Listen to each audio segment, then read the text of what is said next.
And one other quick thing, when you go to Coda this weekend, there's another thought, oh, hey, that's just road course racing. And then people do things. What will you not put up with? What, after what you've been through now, are you like, I'm not taking that at a road course. And don't say that's just road course racing at Coda.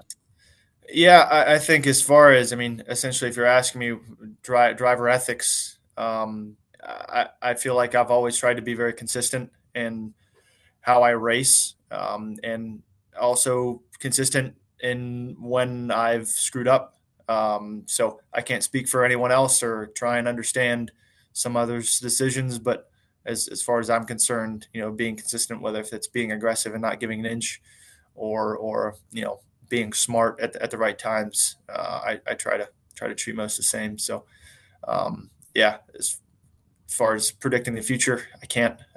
Best way is to be just faster than everybody at a race like this. Austin, I can hear the frustration in your voice and I can see it in your face. And certainly I can understand what you're saying that talking to Kyle Larson's not going to unwreck your race car and you can't change the past. But at the risk of making your blood pressure go up even more, there's a strong case you could be sitting here with two victories. And I'm sure that's something you're going to be thinking about until you make the playoffs, until you qualify for the next 24 races. How do you get past like these first 2 weeks? Is there something you tell yourself or the team sort of believes in here to just sort of put the last 2 weeks behind you and still run well in hopes of making the playoffs?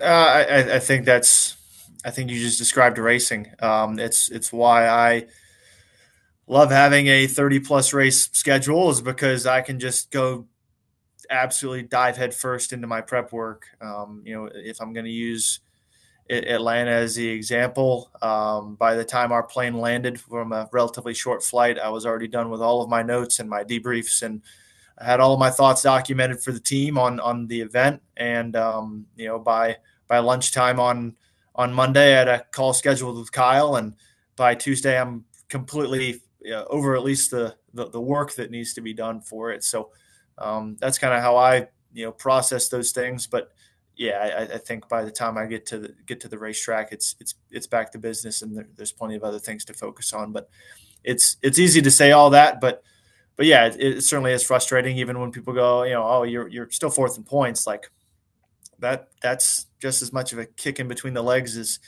as it is, losing all those points that we could have had. So it's difficult, but that's just the sport that we're in. That's I'd rather have the big opportunities, become missed opportunities than not have the opportunities at all. And my team's done an exceptional job. I feel like I've been able to match that effort at these races, and I see no reason why we can't continue to do that.